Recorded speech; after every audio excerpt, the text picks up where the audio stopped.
10 अगस्त 2019 की सुबह लगभग 7:36 पर न्यूयॉर्क की एक हाई सिक्योरिटी जेल के अंदर एक कैदी अपनी ही सेल में डेड मिलता है।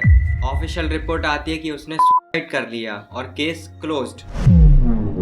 लेकिन अब प्रॉब्लम यहाँ से शुरू होती है, क्योंकि उस रात जेल के कैमरास काम नहीं कर रहे थे। जो गार्ड उसको मॉनिटर कर रहे थे वो भी सो गए थे। और सबसे शॉकिंग बात, जिस आदमी की डेथ हुई थी वो कोई नॉर्मल आदमी नहीं था।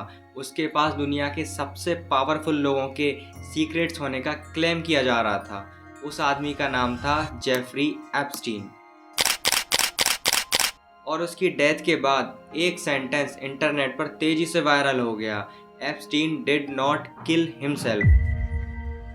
लेकिन अगर ये सच है तो सवाल और भी ज़्यादा डेंजरस हो जाते हैं कि आखिर किसने और क्यों मारा जेफरी एप्स्टीन को। इस मिस्ट्री को समझने के लिए हमें एप्स्टीन की फाइल के एक ऐसे सफ़र पर जाना पड़ेगा जहां पर मनी, पावर और डार्क सीक्रेट एक साथ मिलते हैं। 20 जनवरी 1953 ब्रुकलिन, न्यूयॉर्क। एक मिडिल क्लास फैमिली में एक लड़का पैदा होता है जिसका नाम रखा जाता है जेफरी एप्स्टीन। ना कोई पॉलिटिकल बैकग्राउंड, ना कोई बिलियनर फैमिली, बस एक नॉर्मल अपब्रिंगिंग। कॉलेज कंप्लीट होने के बाद उसने जॉब ली मैथ टीचर की, एलाइट स्कूल डेल्टन स्कूल में। और यहीं से स्टोरी में पहला स्ट्रेंथ ट्विस्ट आता है। कुछ ही सालों में एक स्कूल टीचर इंटर कर जाता है वॉल स्ट्रीट की दुनिया में और ज्वाइन करता है इन्वेस्टमेंट बैंक बियर स्टीयंस। यहाँ से एप्स्टीन का नेटवर्क ग्रो होना शुरू होता है। Rich client, political connection, elite parties. और धीरे धीरे एप्स्टीन सिर्फ एक फाइनेंशियर नहीं रहा, अब वो बन गया बिलियनियर्स का ट्रस्टेड मनी मैनेजर। लेकिन यहाँ एक सवाल खड़ा होता है कि एक फॉर्मर टीचर इतने पावरफुल लोगों तक कैसे पहुँच गया। शायद इसका जवाब उसकी लाइफ स्टाइल में छुपा हुआ था। 1990 तक एप्स्टीन की लाइफ स्टाइल पूरी तरीके से चेंज हो चुकी थी।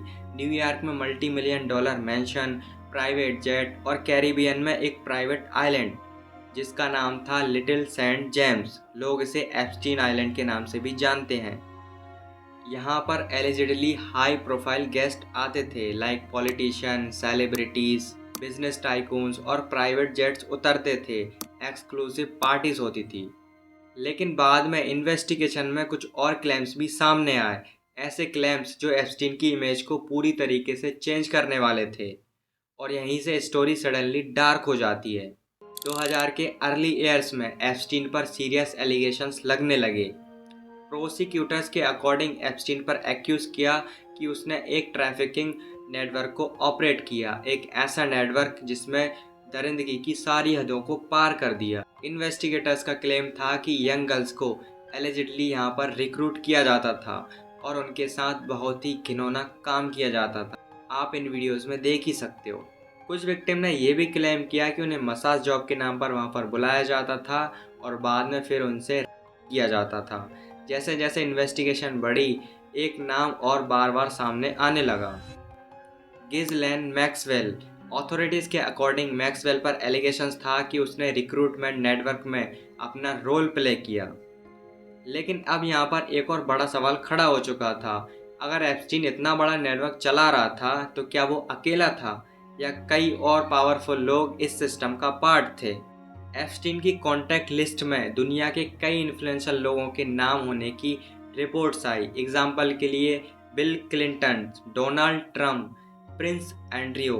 और इंडिया से भी लगभग 6 से 7 लोगों के नाम सामने आते हैं, जैसे हमारे प्राइम मिनिस्टर नरेंद्र मोदी, अनिल अंबानी, हरदीप सिंह पुरी, दीपक चोपड़ा, मीरा नायर, अनुराग कश्यप, नंदिता दास।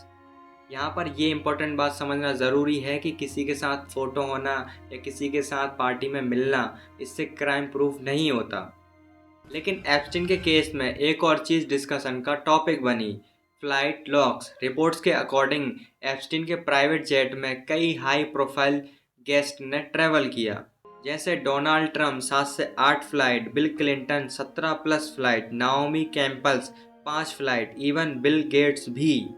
और इसी वजह से कई लोग स्पेकुलेट करने लगे कि अगर एप्स्टीन कोर्ट में बोलता तो शायद दुनिया के कई पावरफुल लोग एक्सपोज हो जाते। लेकिन फिर 2019 में एक ऐसा इवेंट हुआ जिसने पूरी स्टोरी को ही चेंज कर दिया।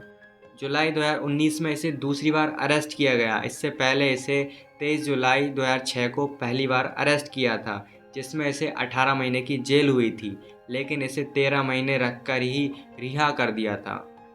जुलाई 2019 में जब इसे अरेस्ट किया गया था तो इसे न्यूयॉर्क की federal jail metropolitan correctional centre में रखा गया था।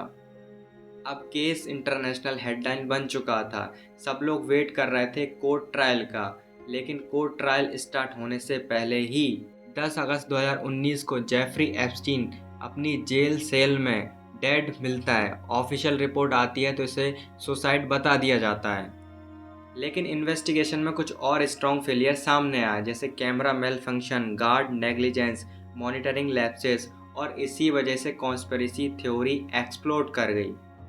फिर इंटरनेट पर एक सेंटेंस ट्रेंड करने लगा, Epstein did not kill himself.